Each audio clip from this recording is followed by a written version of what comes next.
The Greenridge County Courthouse stood like a gray sentinel against the cloudy morning sky, its old stone steps slick from an overnight drizzle. Inside, the hallways buzzed with the usual courthouse noise, heels clicking on tile, the occasional bark of a stressed lawyer into a phone, the rustling of papers, the low thrum of conversations that all sounded serious but blurred together. Officer James Daniels sipped burnt coffee from a courthouse vending machine cup and stood beside Rex, the 6-year-old German shepherd who had worked with him through narcotics busts, suspect takedowns, and more than one courthouse lockdown. Rex sat calmly, his harness emblazoned with "Do Not Pet," and his eyes scanned the entrance like a machine that could breathe. Tuesday mornings were usually slow at the courthouse. The real crowd didn't arrive until closer to 11 when arraignment started and things got dramatic. But today something different walked through the doors at exactly 9:42 a.m. A young woman entered, mid-20s, stylishly disheveled, holding a clipboard and glancing nervously at her phone. At her side was a small girl, no taller than the officer's knee, wearing a puffy yellow raincoat and a backpack shaped like a unicorn. Her curly hair bounced with each step, her face lit with the innocent curiosity only a 3-year-old could pull off. Her name was Lily, and she would change the entire day.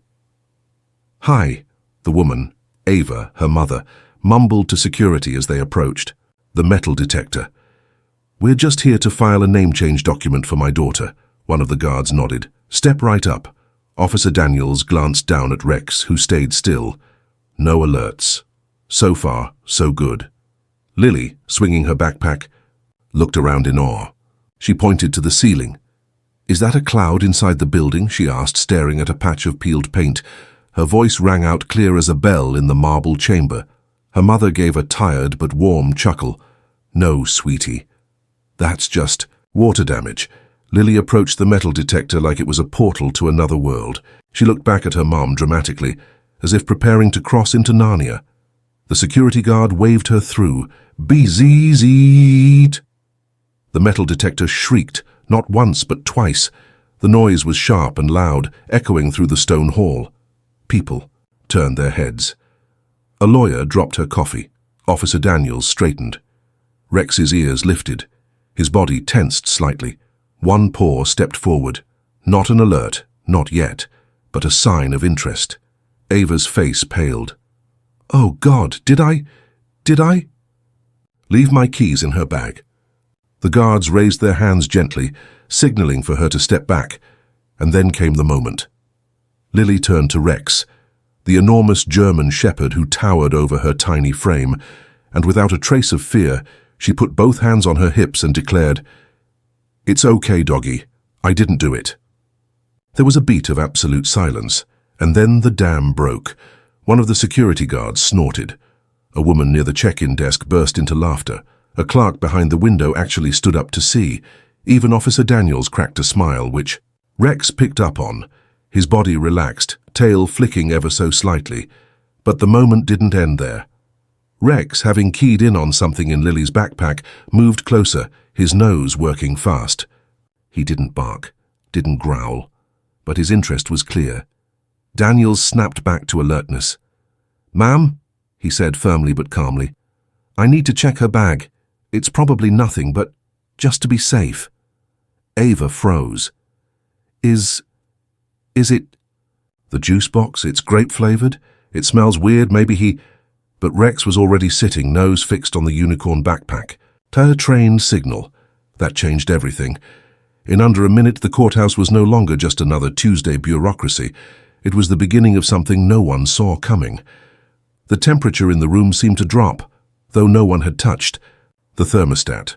The hum of casual courthouse activity, murmurs, shuffles, paper flips, vanished under a thick blanket of quiet tension. Everyone's eyes were on the unicorn backpack and the K9 sitting alert in front of it. Officer Daniels didn't panic. He had seen real threats and dozens of false alarms, but he trusted Rex. The dog didn't alert for no reason. His nose was a finely tuned instrument, trained to detect weapons, drugs, explosives, even minute traces of gunpowder. He crouched to Lily's level, adopting a soft tone. "Hey there, sweetheart." What do you have in your backpack? Lily, unfazed, plopped onto the floor cross-legged and unzipped it with flair, like a magician revealing her trick. Just my unicorn, my snack, and my magic badge. Ava blinked. Your what? Lily reached in and pulled out a stuffed unicorn with a bent horn, a half-crushed granola bar, and then, from the bottom of the bag, something that gleamed under the ceiling lights. It was a gold police badge. Not a toy, not plastic, not something a toddler should be carrying in a courthouse. Daniel's instincts kicked into overdrive.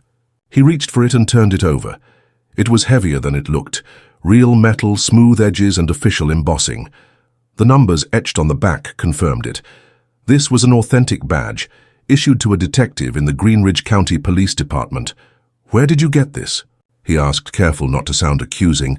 Lily blinked innocently. From the man on the bench. He said I could keep it. He smiled like this. She contorted her face into a twisted grin that looked more like a sneer. Officer Daniels stood. What man? Ava stood too, alarm rising in her voice. What man, Lily? When did this happen? Lily pointed casually across the lobby. The bench was empty. Daniel's eyes narrowed. He turned to one of the security guards. Pull the last 10 minutes of footage from Lobby C fast. The guard hustled behind the security desk. Another officer moved to secure the exit doors. The once playful mood had turned electric with suspicion. People nearby shuffled away. Conversations picked back up in whispers. A courthouse intern was already texting someone. Word was spreading. A few minutes later, a monitor at the security desk displayed grainy footage. Daniels, Ava, and the guard leaned in. There he was. A man, early 40s, thinning hair, dressed in a cheap grey suit, sitting on the far bench. He watched people intently, eyes darting. He looked like every tired civil servant, but something was off. At one point, Lily passed in front of him. He leaned down. There was no audio, but his lips moved. He reached into his coat and pulled something out. Something shiny. Then he dropped it in Lily's backpack like he was giving candy to a niece. Moments later, the man stood and walked calmly out of frame, just seconds before Rex perked up. Freeze. That, Daniel said. The guard did. Daniel stared. He recognized the man. A known impersonator, Edward Bell. A former courthouse file clerk caught last year trying to sell sealed case files to third parties, slipped through on a technicality. He wasn't supposed to be anywhere near the premises. Daniels tapped his radio. Unit 3 to dispatch. We have a possible 1082. Suspect Edward Bell inside the courthouse posing as law enforcement. Maybe armed. Exited north side. Request backup and street-level sweep. K9 did not alert for explosives. Repeat, not explosives. Unknown motive. He turned back to Lily and knelt again. You did really good, kiddo. Lily smiled, basking in the attention. Told you I didn't do it. Daniels smiled too, but his mind raced. What was Bell doing here? Why give the badge to a child? It wasn't random. Something bigger was going on. And thanks to a metal detector and a toddler's honesty, they had just uncovered the first clue. By 10:15 a.m., the courthouse no longer felt like a place for paperwork. It felt like the opening scene of a crime thriller, just missing the dramatic background music. Edward Bell was gone, but the badge he left behind was real, the surveillance footage undeniable, and the method chillingly deliberate. No one drops a stolen badge into a child's backpack unless they want to avoid being caught, or worse, distract attention from something bigger. Officer Daniels stood outside under the courthouse awning, Rex at his side, scanning the sidewalks. For any sign of Bell, patrol cars swarmed the adjacent streets. Courtroom activity had slowed to a crawl. One courtroom had paused its session mid-hearing. Even the judge had asked, "Is this about that little girl and the dog?" Back inside, Ava sat on a wooden bench holding Lily, who was swinging her legs, clearly pleased with herself for being the center of so much attention. "I didn't even cry," she told one of the guards proudly. "No, sweetheart," Ava said, brushing a lock of hair from Lily's forehead. But Mummy's heart almost jumped out of her chest. Meanwhile, a plainclothes detective arrived to take over the badge evidence. He flipped it over in his gloved hands and cursed under his breath. This was reported missing a week ago by Detective Halverson. He retired 6 months ago. This badge was framed in his home office until someone broke in. We thought it was a random burglary. Daniels frowned. Not random. Bell's trying to blend in. He knew this building, knew the layout, the gaps in patrol, the best entrances for file access. The detective nodded. He's after something. Or someone. Daniels glanced at the kid again, sitting comfortably on the bench, happily explaining to a curious bailiff how her unicorn's horn was bent because it battled a space robot. That's when it hit him. Wait, Daniels said. We assumed the badge was the reason Rex alerted, but what if there's something else in the backpack? The detective blinked. You mean he planted more than one thing? Daniels didn't. Wait. He walked straight back to Ava and Lily, gently kneeling down. Hey, Lily, he said with a smile, can I see your unicorn again? Lily frowned slightly. Why? I just want to make sure he didn't lose any magic in all the excitement. She giggled and handed it over. Daniels took it and gave Rex a command. Check. Rex circled the unicorn plushie once, then twice, nose twitching, tail stiff. Then he stopped. His head shot up. He barked, short and sharp. Daniel's stomach dropped. The detective leaned over. What is it? Daniels found the seam near the unicorn's tail. It was loose, carefully resewn by hand. Inside the stuffing, he pulled out a sealed flash drive, wrapped in clear plastic and embedded deep enough that a casual inspection would never find it. Everyone watching fell silent again. Daniels handed it over. Run it. The detective looked stunned. You think Bell put this in the toy? Daniels nodded. He knew Lily would walk right past security. No one searches a 3-year-old's unicorn. That badge was a decoy. The real payload was this. What's on it? We'll find out soon, Daniels said, but I guarantee it's not cartoons. Ava had gone pale. She scooped Lily onto her lap protectively, her eyes wide. Someone used my daughter to smuggle something into a courthouse, Daniels nodded gravely. And thanks to your daughter, we caught it before it got lost in the system. The detective was already on the phone, requesting a secure decryption lab. If the flash drive was anything like what Bell had been suspected of trafficking, it could contain sealed court documents, confidential informant lists, or even bribery evidence from old cases. Back outside, the search for Bell had intensified. But now it wasn't just about catching a petty impersonator. It was about unraveling a potential data breach that could rock the county's legal foundation. And it all started with a kid, a dog, and a unicorn. By early afternoon, a thundercloud had formed over Greenridge County Courthouse, figuratively and literally. The skies above darkened, matching the deepening mood inside, as the flash drive retrieved from Lily's unicorn was rushed into the courthouse's forensics office. Every law enforcement officer in the building had switched from routine duty to active investigation, and still Edward Bell had vanished. The man who had slipped the stolen badge and the hidden flash drive into a child's backpack had eluded the system with ease.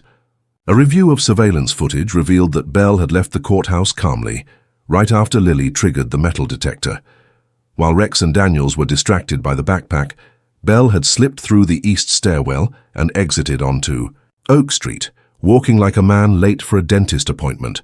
No one had noticed, not until it was too late. By 1:15 p.m., a county-wide alert had gone out. A description of Bell, mid-40s, medium build, wearing a wrinkled grey suit and carrying a black messenger bag, flashed across police radios.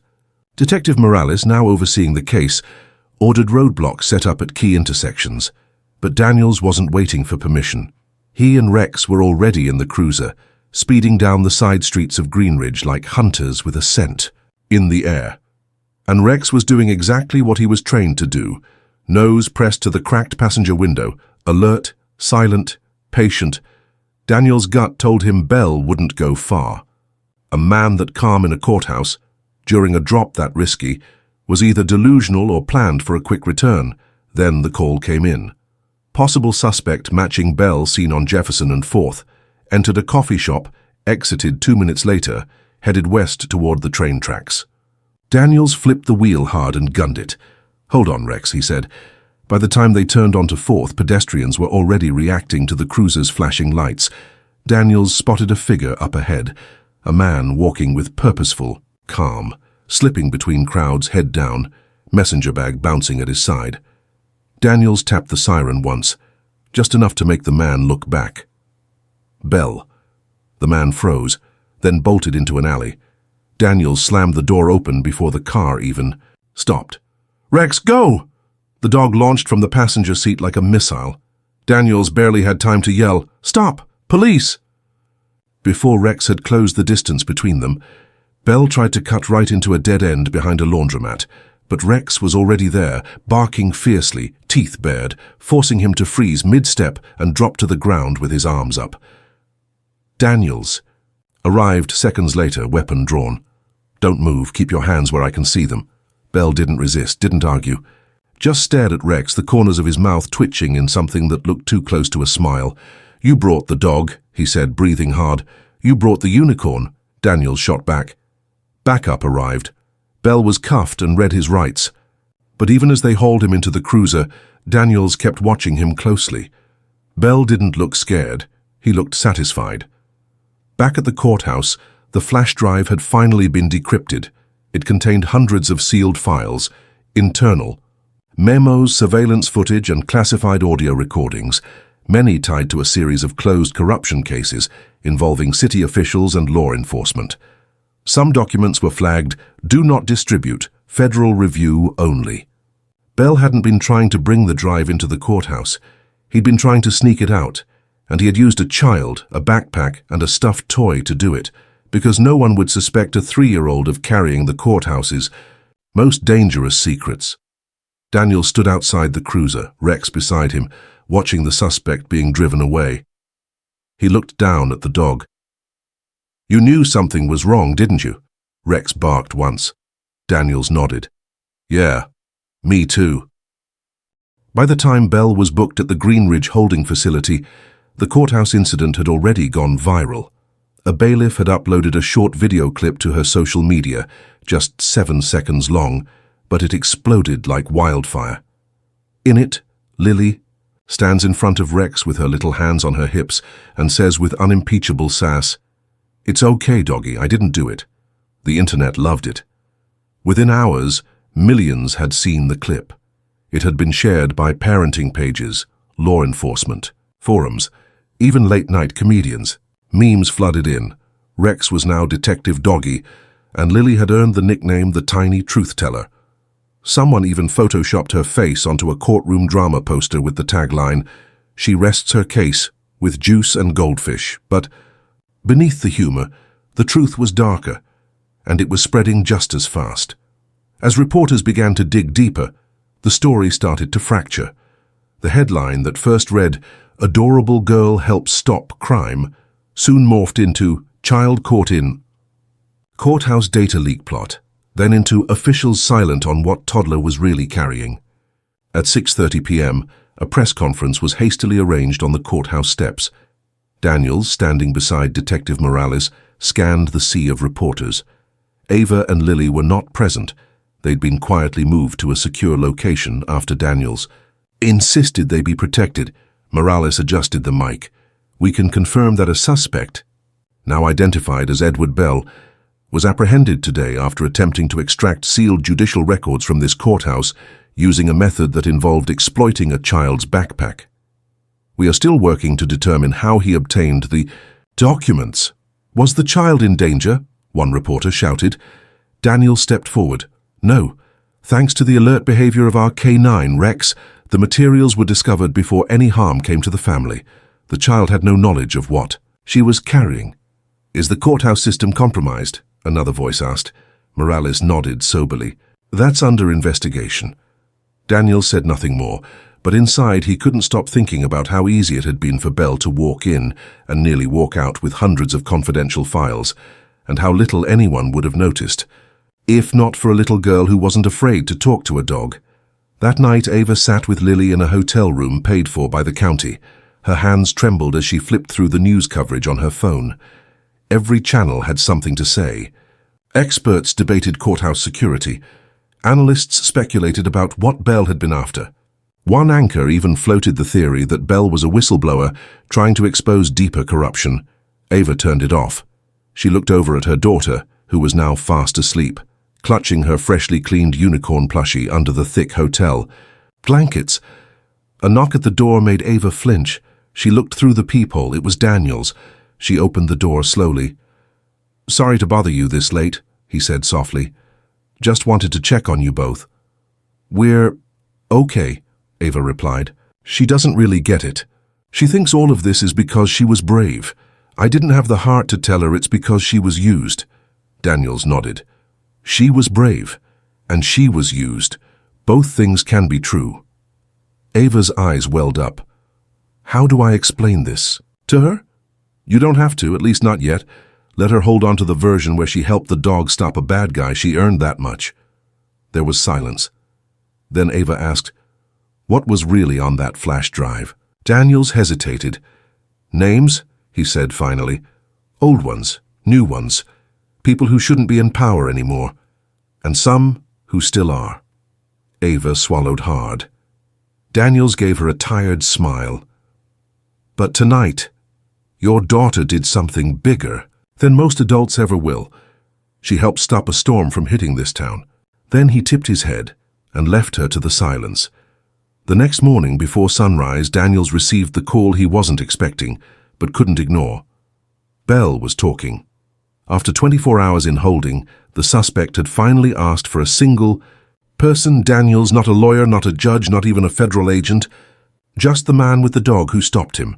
Daniels arrived at the precinct's interrogation wing, eyes bloodshot from too little sleep and too much adrenaline still burning through his system. He was led to the room where Belle sat, hands cuffed, calm as ever. "I figured you'd come," Belle said, almost conversational. "Dog's not here, huh?" "No," Daniels replied coldly. "He only shows up for the honest ones." Belle smirked. "Touché." Daniels sat, eyes locked. "Start talking. Why the kid? Why the badge? And why risk it all for that flash drive?" Belle tilted his head. "You think I planted it? That's cute." Daniels frowned. Belle leaned in slightly, his tone darkening. "So you're chasing the wrong ghost, officer. I wasn't smuggling that drive out, I was putting it back." Daniels froze. "What?" "The drive didn't belong to me," Belle said. "It belonged to someone in that courthouse, someone who didn't want it traced, and that someone used me as a pawn, just like I used the kid." Belle slid a glance toward the mirrored window. "They told me to walk it in, make it look like a recovered item. Plant the badge, create a distraction. I was the bait." "Why would you agree to that?" Daniels asked. "Because they have leverage," Belle muttered, his voice quieter now. "A sister, sick, no insurance, they offered money. More than I'd ever see in 10 lifetimes." He paused. "And because I thought I could flip it, give the drive to someone else, burn them before they burned me." Daniels narrowed his eyes. "Who are they?" Belle looked right at him. "Look, in the files. One name keeps repeating, Judge Rourke." Daniels stiffened. Judge Malcolm Rourke, sitting judge, known for his calm demeanor and long-standing relationships in law enforcement, respected, unshakable, and now suspicious. Belle leaned back. "I didn't sign up to use a kid. That part wasn't me. Someone added that detail without telling me. That's why I hesitated. That's why I stalled near the detector. I wanted to bail, but it was too late." Daniels stared at him. "So, the girl saved you as much as she stopped you?" Belle's eyes dropped. "Yeah, I guess she did." Across town, Ava was feeling the side effects of overnight fame. News vans had found the hotel. Reporters hovered near the parking lot. One even tried to bribe the front desk clerk for Lily's room number. Security had to be tightened, and Ava had stopped answering unknown numbers. The offers poured in. Talk shows, children's books, interviews. But the moment that truly shook her came around noon. A plain envelope slid under her door, no return address. Inside a single photo. It was of Lily, taken from across the street, at a playground 2 days before the courthouse visit. A note was scribbled in red ink on the back. "Keep her quiet. Some dogs don't bark, they bite." Ava's hands shook. She slammed the door shut, locked every bolt and called Daniels. He answered on the first ring. "There's someone else out there," she said, voice cracking. "Watching us. And they're not done. Daniel's jaw clenched. The circle of danger wasn't closing, it was expanding. Belle was a pawn. The girl was leverage. And now Rourke, if Belle was telling the truth, wasn't just a name in a file. He was the spider at the center of a dark, rotting web. Daniels turned to Rex, waiting faithfully by the door. "We're not done yet, buddy," Rex gave a low growl. By midnight, the courthouse that once held the weight of justice now held a deeper fear. Corruption running from the courtroom's oak benches to the city's highest seats. Daniels had just finished a closed-door debrief with federal agents, flown in from D.C. The flash drive was now in their custody, and its contents were confirmed: secret financial ledgers, manipulated court orders, and recordings of backroom deals. One voice appeared on over 17 of the tapes: Judge Malcolm Rourke, the man who had presided over dozens of trials, including some of Daniels' own cases. Daniels stared through the precinct window into the dark as Rex sat by his leg, unusually still. He thought back to Belle's words. "I wasn't taking it out, and I was putting it back." Who else was complicit? Who else was in on the game? He didn't have long to wonder. A call buzzed through on the secure line. It was Morales. Rourke requested a midnight session. Just filed an emergency court motion. He's in Chamber 2 alone, says he's reviewing sealed material. Daniels blinked. "That makes no sense. Court's closed." "Exactly," Morales replied. "You want in?" Daniels grabbed his coat and looked at Rex. "Let's see what a midnight judge really does behind locked doors." Chamber 2 was a long walk from the main entrance, tucked deep in the courthouse's east wing near the sealed archives. Daniels walked with a badge clipped and Rex at his side, tail low, nose twitching. As they approached, they saw the light glowing from under the chamber door. Daniels knocked. No answer. He knocked again, louder. Still silence. He exchanged a look, with the deputy beside him, then nodded. "Open it." The door creaked open slowly. Inside, Judge Rourke sat at the bench, head down, files scattered before him. But he wasn't reading. He was sweating. Hard. In front of him lay not court documents, but shredded folders, tape recorders smashed with a gavel, and a burning USB drive sizzling inside a metal ashtray. "Judge Rourke," Daniels said, stepping forward, "we need you to come with us." Rourke didn't move, didn't blink. Then, like someone flipping a switch, he smiled. "I always knew they'd send you, Daniels. You're predictable. You and that mutt." Rex let out a low growl. "You used a child," Daniels growled back. "You betrayed the bench. You let Belle take the fall while you stayed polished in your robe." Rourke shrugged. "A man does what he must to survive, and let me tell you, justice is just a word. Power? Power never dies." That's when Rex lunged, not to attack, but to alert. He barked twice loudly, then ran to the far corner of the chamber where the filing wall stood. Nose pressed to the floorboard, tail straight. Daniels followed, heart pounding. He knelt and felt the floor. Hollow. With a quick pry of his pocket knife, he lifted a small panel, revealing a dark compartment filled with hard drives, memory cards, even stacks of cash-bound envelopes labeled with initials. Evidence. So much more than the flash drive. Daniels stood, eyes locked with Rourke's. "Looks like Rex just sniffed out your secret court." For the first time, Rourke looked truly rattled. The judge stood abruptly. "For you can't touch me, I'm protected." Daniels didn't flinch. "Not anymore."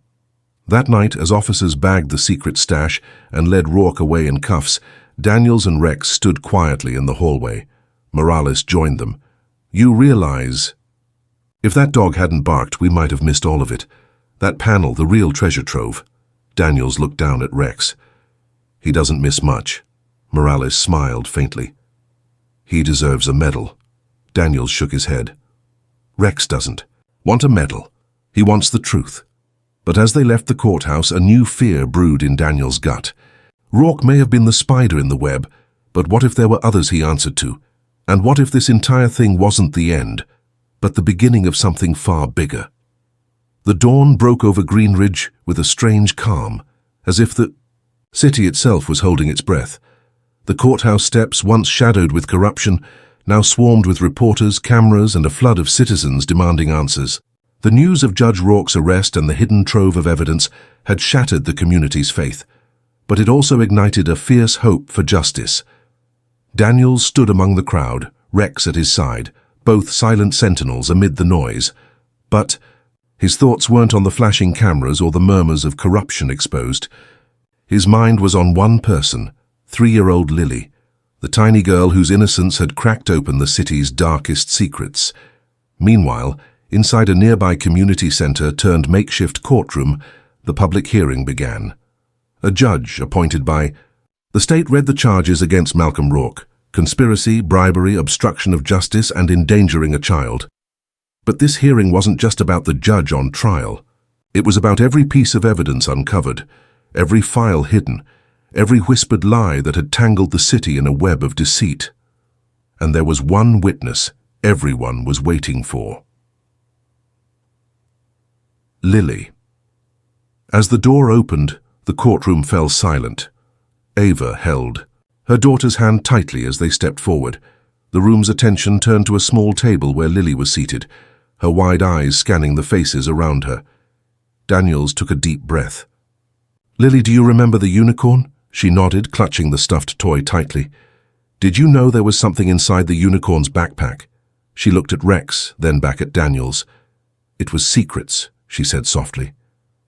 "But Doggy found them." The courtroom gasped. The prosecutors smiled, knowing the power of that simple truth. The tiny voice that had broken through the noise, the confusion, the fear. Outside, the media frenzy exploded. Headlines screamed, "Toddler's brave words topple corrupt judge." Social media buzzed with praise for Lily and Rex. Child psychologists talked about how truth and innocence can shake the foundations of power. Police departments across the country shared Rex's story as a beacon of hope. Daniels watched it all, feeling a mix of relief and exhaustion. But then, just as the hearing was about to adjourn, something unexpected happened. A knock at the courtroom. The bailiff opened it to reveal a tall man in a sharp suit, his face unreadable. He carried a briefcase. The man stepped inside and addressed the judge. "If I may, Your Honor, I represent a whistleblower who wants to come forward with additional information," the courtroom murmured. Daniels stood, eyes narrowing. The man opened the briefcase and pulled out a folder thick with documents. "New evidence," the man said, linking higher officials to a shadow network that has been controlling courthouse decisions for years. The judge raised an eyebrow. Daniels exchanged a glance with Morales, and then Rex, always alert, stood, nose twitching, low growl rolling in his throat. The man looked at Rex, a flicker of recognition crossing his face. Later, as the hearing adjourned for the day, Daniels knelt beside Lily. "You did good," he said softly. She smiled, looking at Rex. "Doggy helped." "Yeah, he did." Ava came over and hugged her daughter tightly. Daniels watched the scene and knew this wasn't just the end of a case. It was the start of a fight for truth, led by the smallest, bravest voice in the room. Because sometimes it takes a child and a dog to remind the world what justice really looks like. Outside, as cameras clicked and questions flew, Rex sat patiently, his eyes sharp and steady. A little girl's words had stopped a judge, but Rex knew the real work was only just beginning, and in his calm way he was ready for it.